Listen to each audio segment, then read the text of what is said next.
Live. And I believe we are live and on the air. Hello, everybody. Welcome to the channel, Yankees Outdoor Adventures, inspiring you to get outdoors, find your adventure. Today, of course, we're going to be talking about some food storage and preparation.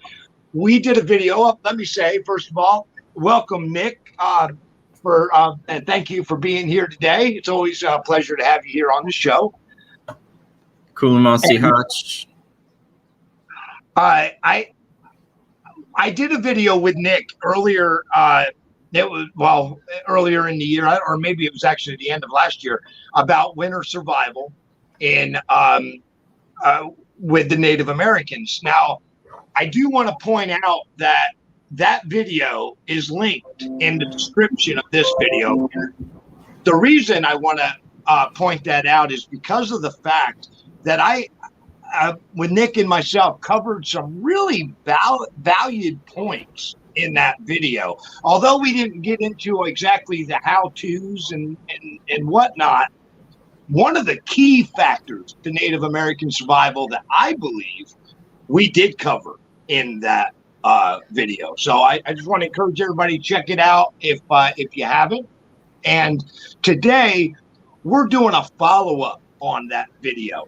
I've gotten a lot of questions in the comments from that video about the actual preparation, the storage, bug preventatives. What did they do? How did they handle that in these early days without refrigerators and things? And that's more of our focus here today. And of course, main thing we're going to be talking about is in the preparation of the food is either smoking food or dehydrating food. Now, a quick 101, what is dehydrating food? So that is purely removing the water from it. That's a technique that we use. And welcome everyone that comes into the chat room.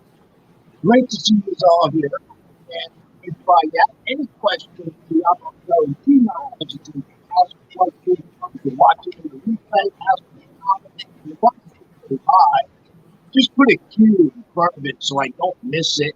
And we will try our best to cater to everybody. So, what is the dehydration? Again, like I said, the dehydration, it's 101. Most of you, I'm sure, already know that it's a process of removing water from the food. Why is this so important? Well, when storing food, water is what bacteria is. In conjunction with water, air is going to be one of the energies. However, air isn't a number one. If you remove the moisture, it can handle more air than hello, Uncle Al, and UFM, everything on my channel. Is great to have you all here. Okay. So, to answer, again, which is what this video is kind of based on, answering questions from the previous video, which is in the description. And to start off with the preparation, first of all, it's really important to know that the foods wasn't smoked in big, thick strips. I mean, today you could buy jerky that's 2 inches thick and salt and food, and that is not the food for winter survival. In fact, the food was sliced very thin so that the heat would penetrate on the food.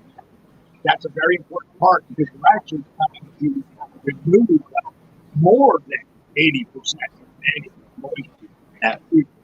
It's also really important to point out when we're talking about dried fruits and vegetables and meats, that not only were they dried out extremely well beyond what we dry our packaged today, they were dried so much to the point that they were left crumbling or fragile. We really dried to the point that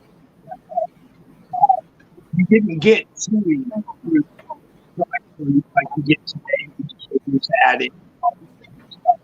You got the actual item dry as it could ever possibly be, really without any additives. So when these foods were processed like this, it really wasn't meant for just eating.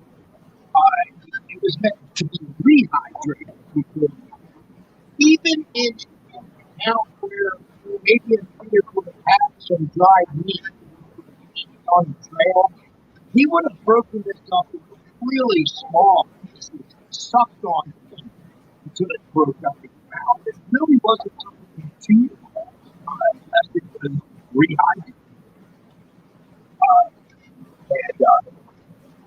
All right. So anyway, Nick, I don't want to ramble and forget about this. If at any point you want to jump in on something that I'm mentioning, as far as I can tell you, they dried all types of fruits, vegetables, nuts. Some of the processes used were blanching or boiling the items quickly, not a long term, but a short term. This would kind of kill any bacterias or bugs that may already be in it before drying. That was one of the processes that was done. And not always was smoke used when drying the foods. Now, smoking is a very popular way to do things, especially nowadays. We all got these smoker grills and whatnot. But the processes then were usually drawn out a lot longer, and it wasn't just the smoke that was used. Now, we do know from archaeological evidence that there were several techniques used. What we really don't know is if all these techniques were used together or used seasonally, or if maybe they were just used at certain times a year. You would do different techniques. These are some details that were lost throughout time. However, we do know that in addition to smoke drying, we would sun dry a lot of these foods. In New Jersey is a great example. And Nick, I didn't ask you this before the show, but I'm going to ask you now if you've ever come across any of these.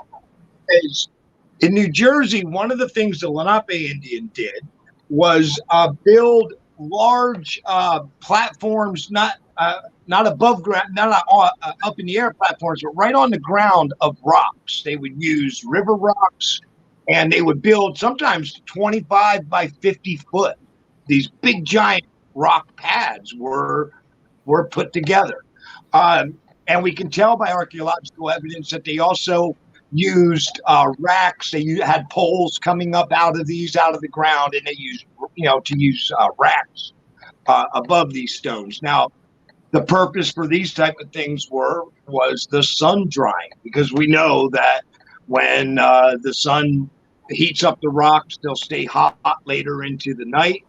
And maybe in conjunction with this, some fires would have been used as well. Not so much for the smoke as much as was needed for the heating of the rocks.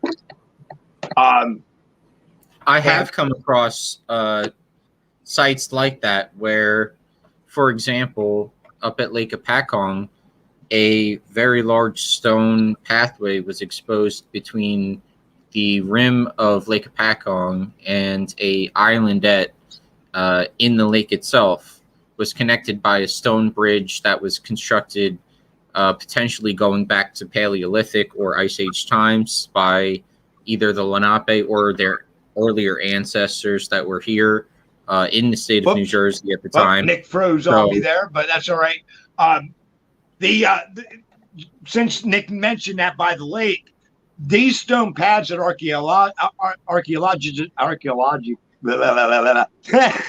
these stone pads that have been found are always seem to be by a water source, like good fishing areas, because we do believe that the majority of things that were cured this way would be fish, clams, things along those lines. Am I back in now live? Yes, or you are. Yes, you are.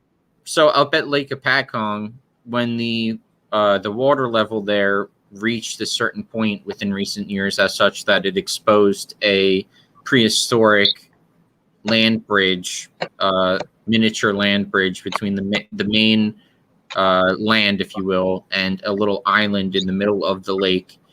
And that stone bridge is currently accessible on days as such that the lake is receded to that level. And on that island, there were stone walls and stone racks that easily could have been used, because Lake Apacong is really a good source of fishing, or at least historically it was, maybe up until recent times. But there has been really ancient human habitation there, and there were walls that suggested that they easily could have caught fish, brought it up to that little island, and smoked them along those stone walls. And going back to what you said before about dehydrating fruits, that could have been done in a longhouse by cutting up the fruit and running it through a stick and letting it air dry and dehydrate across time.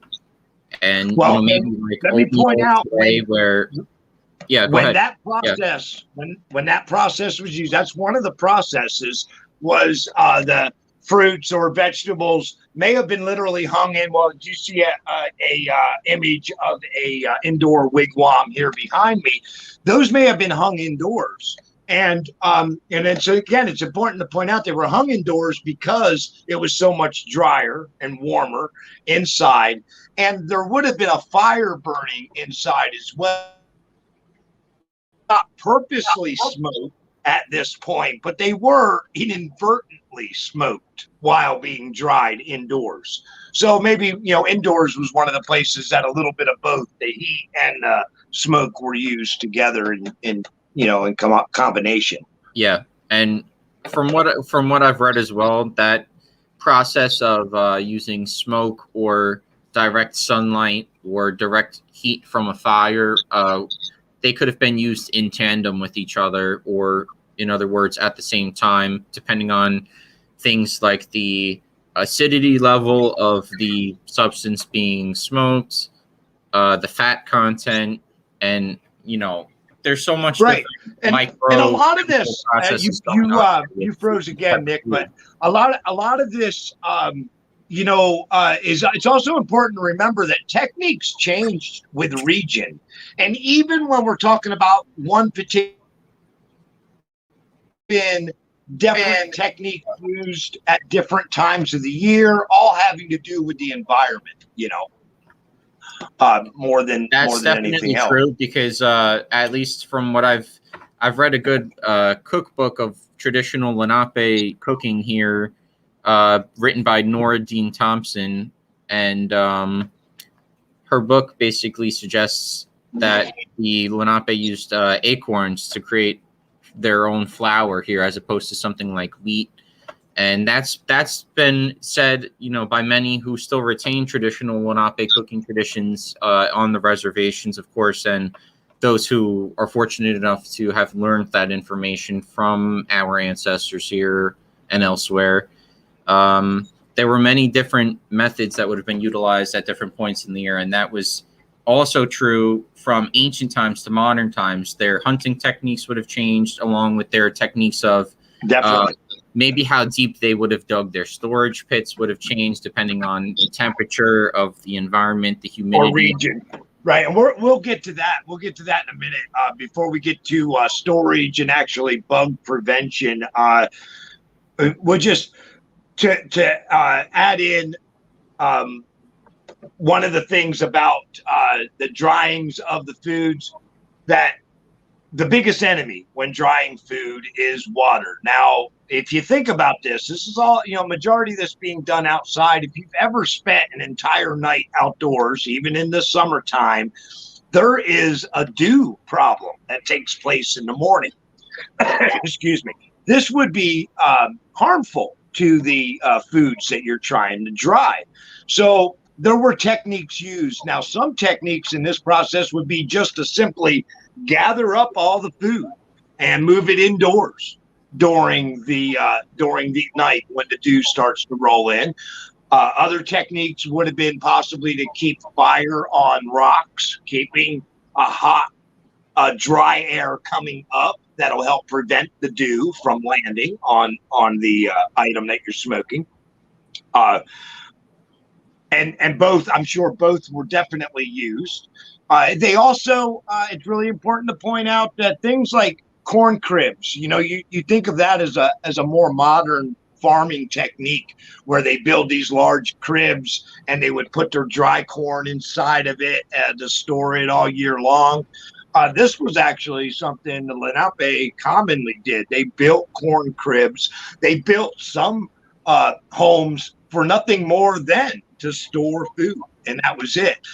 In a lot of cases, the village would be would put these things together in one location so that it was a shared commodity. It was a shared work that got it done and a shared commodity to eat.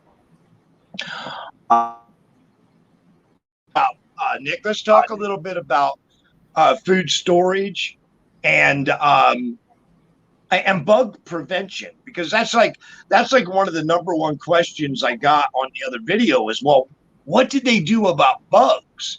And now, first of all, I will say that the Lenape and many, other tribes as well, but we're very in touch with the plant life around them. And there were several plants that they may have used as a pesticide in a sense. Now, these plants would have been harmless to eat. You would have been fine if you ate the plant, although they discouraged bugs. And in some cases, these plants may even have flavored the food and made it taste better, because it's really important to point out that unlike modern day dried salts and sugars, the taste was very bland of your dried foods of the day. You needed to add spice to give your food some flavor, because most of the flavor is lost when you dry it this way. Yeah, going off of that, I've read it. I've read that it suggested that certain tribes use salt more as a preservative, whereas in our region, being that of our ancestors, New Jersey, the northeastern kind of tri-state area, woodland tribes would use salt more as a flavoring rather than a preservative. Right. It was more like when you crossed the Mississippi, we encountered salt being used as a preservative. As far as we know, the woodland Indians didn't use any salts for preserving. There is accounts of salt being used, like Nick said, as a flavor to the food. Yeah, and I just wanted to say a quick shout out. Welcome, Uncle Al. Welcome everything on my channel, and welcome Human Woman. Yopi Quishasit, aka Natikoke Tidewater language, or Human Woman. Welcome everyone. Thanks for joining us. Awesome. And Human Woman, I know I'm talking about a particular topic, but I do want to just say I was at your stream. I was there from the beginning to the end. I was working there for the whole thing. Just YouTube has me blocked from all live chat, so I couldn't say anything. And I can actually help you get your video uploaded. We'll talk about that later. Okay, so where were we? We're getting into storage, bug prevention. One of the things, bug prevention, one of the good things to point out is a lot of times the drying of meats in the village. Okay, and when you think about it, or in a fishing camp, or in a group setting, and one of the important things to remember in these group settings is there probably would have been multiple fires burning all around the village or all around the camp. Okay. And with these multiple fires, that is going to be a number one bug preventative, just like it is today. You know, if you ever go camping with me, I don't just make a campfire. I also make a bunch of little smoldering fires that go all around me. They go around the perimeter of my whole camp. And this is bug prevention just for my garden. But it would also become bug prevention if we were trying to do that. Okay. And so when it comes to bug prevention, that would be one of the techniques. I mentioned earlier blanching foods like corns and nuts and things like that may possibly have a bug in it already. These would be dipped into boiling water for a few moments, and that would be used to kill anything that is there before you dry the item. So that would be another technique that was used in bug prevention.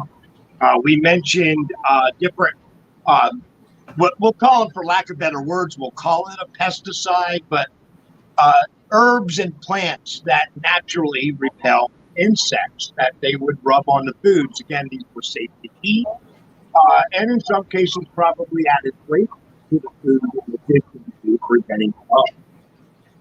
But when we get into storage, okay, again, we have to worry about bugs. And I'm glad Nick's here for this because he's actually had the opportunity to witness one of these in New Jersey, there, which was of the Lenape tribe. And when they stored food, sometimes this would be done in ditches. They would literally dig huge pits. Now, the Lenape Indian were known to dig pits sometimes as deep as 8 foot deep. I don't know if you can imagine this, guys. You think about 8 foot deep pit. Imagine the fact that you use tools to dig it as well. In addition to digging the pit to store the food in, they would then line the wall of the pit in river mud. Now, like along the Delaware, along the Musconetcong, so many rivers in New Jersey, that's well pretty much it. You go. You can dig out that thick gray clay mud that is in the banks of these rivers and streams. That is the mud that they would use to line the ditch. They would also be known to line it with barks in the wood and help it all hold together. And would be known to make fast lands as well, to lay down and to lay between as they stacked it in. These pits would also sometimes be burnt. Okay, so they would actually, between uses, like we used our winter storage, we got this big empty pit, they would now burn a fire inside this pit. Again, to help prevent bugs from wanting to do the pit. And the fires would have also killed any molds that were growing and things like that. So they were really important. But now, Nick, you actually, in our last video we did on winter survival, you were at a location that was known to have an ancient fire pit from the local tribe. And go ahead and tell us what else you found there. I think that was fascinating.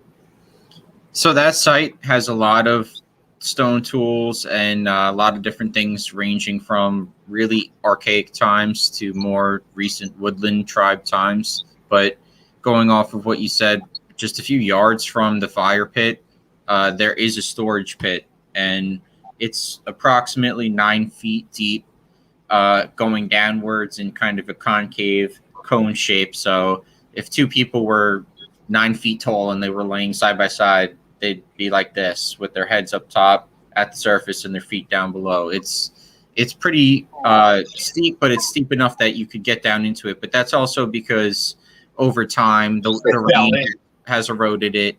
But you could definitely tell, going off of the fact that there's a preserved fire pit just a few yards away from there, that it was at least some sort of pit. Could have been for harvesting and processing clay and ochre. It could have been used seasonally for that, and then in the winter time as a storage pit. So a lot of those pits are either lined with the river clay, and you can even still find artifacts like imprinted in that as well, because they would have taken the clay right out of the river that had other broken arrowheads and things in it.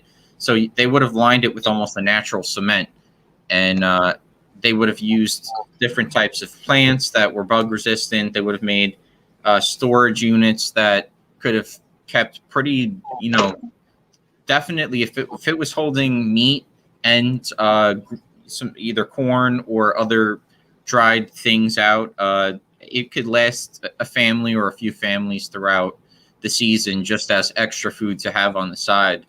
Right. Just like today, we have, cabinets with food that's kind of always at hand, and then you go out and you also get food. I'm sure it was the same way where in the winter, we might go out, we might hunt, and then we might not have to tap into our food reserves of dried meat and things like that unless it was really necessary. And that archaeological finds had shown all through the woodland areas, even when we step outside of the Lenape's home region, that pits were used for food storage. But I just wanted to point out, whether or not anyone else finds it interesting, I found it interesting that the Lenape, as far as we know, they dug the deepest pits of anyone. The pits we find in Michigan, the pits we find in Indiana, these are all still woodland Indians of a different tribe. Some of these pits are really shallow, like 3 and 4 foot deep. But when we find them in New Jersey, Pennsylvania, New York, they're always 6, 8 foot, and sometimes more. Now that could have had to do with the ground that they were digging in. It could have had to do, and these are facts we are unsure about, but we do know that they dug some of the deepest that were used. And again, like I said, they would burn fires in them to clean them out in between uses, which again killed a lot of bugs, which was another bug preventative. I did come across a story about, because now here's one thing, burying food right throughout history isn't necessarily an out of the ordinary thing. Ancient Europeans buried food. I mean, this sauerkraut, burying cabbage, allowing it to ferment. This is something that was done, in other places in the world. I didn't know of any Native Americans actually doing any fermenting of their foods. However, I came across an account of corn being put in a container of water and buried for several months before being dug up and used. Now, as stated in the account, we don't know if this was a normal technique that was done, or if this was just done for a particular dish, like maybe at certain celebration we made a certain food and it took a fermented corn to add flavor. One of the things we're not really sure about, but it is a technique that was used by our ancestors to Lenape. Well, going off of that, they actually still find basically big wads of prehistoric butter in Ireland in the bogs that is still fresh. It's just that it's been completely air sealed, dehydrated, and when they break it open, it's almost like I don't know if there's any other process that I could even compare to this, but it's kind of the same concept. It's just accidentally been preserved from ancient Celtic sites going back to the Ice Age. So there's accounts all over the world of people intentionally fermenting. Like they found the oldest beer production in the Levant going back upwards of 12 to 15,000 years ago. People were processing different grains into alcohol in what is now Syria, Lebanon, Israel. Nick froze on us again. Yeah. We were trying to shoot for a 30-minute stream here today, and we're actually up to that point here already. I think I did pretty much cover a lot of the questions that were asked to us. And I'll see if there was anything else. I made a bunch of notes here. That was about the fermenting of corn, and we mentioned that. Taste of food. Nick, everything froze, huh? I don't know if anybody's got anything at this moment, huh? Boom, there we go. Sorry about that, guys. I guess we lost the stream for a minute. We're going to get ready to wrap up here anyway, but let me add in one more thing, because Nick had mentioned fats and butters and things like that. When it comes to the dry foods, they were very bland dry foods, because when you dry something to the point of it becoming brittle, you really did lose all the oils and things that carry a lot of the flavor. So it was common for animal fats and as well as herbs and spices to be added to these foods to give some flavor back. Most of the time, like I said earlier, that these jerked meats and stuff that we mentioned, they were not meant to really just be eaten like we do today. We buy a beef jerky, we chew on it, yay, it's yummy and all this stuff. The fact of the matter is, their food would have been dried out so much that in order to eat it, they would have just broke little pieces of this food and sucked on it until it broke up, or made it into an actual powder. Maybe put a pinch of powder in their mouth, or like we used in that Civil War, they would make a mixture of the powdered meats and vegetables and fruits, and this powder would later have liquid added to it to make it more of a paste, and it was a great protein substance. Guys, we did cover a whole lot here. Creative redundancy, welcome. Peter Parker, welcome. Everyone who come in today, I'm really glad to see you all here. And if anyone has any questions that they'd like to ask, go ahead. Don't feel afraid to throw it in there. Definitely will try to answer anything I can.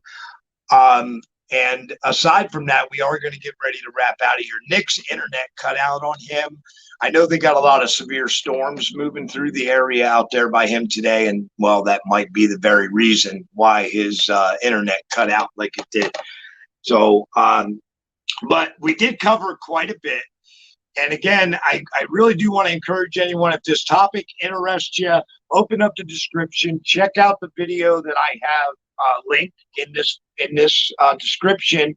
That was kind of like part 1 in winter survival. And because, like I said earlier on in that video, my personal opinion, I really hit on the number 1 reason Native Americans could survive a hard winter, and it may not be what you think, so check it out. And again, guys, thank you all for coming. And yep, it's Ernest. I'd like to have Ernest money. And let's see. And I think that's it. I think we're going to wrap it out right here. And if anyone, again, has any questions, Human Woman, if you're still hanging around, I'm going to try to give you some information. I'll get up with you, try to give you some information on what I think you should do with the videos in question. And guys, if you come in the replay and there's anything you would like elaborated on, or you want more information on, don't be afraid to ask me. I do read all my comments, and I do create videos to answer questions for my community. And if you're able to actually catch one of the live shows, I have no problem with trying to answer them live. Yeah, people of the chat. Yes, definitely. Everyone take care. Hey, I'm going to end it right there, guys, until our trails meet again. If you need anything, get a hold of me. If you don't see me in your live chat, hey, YouTube still has me blocked 4 years now. God love them. And that's it. I'm out. So until our trails meet again, hope all your adventures are awesome. And Winishita for watching.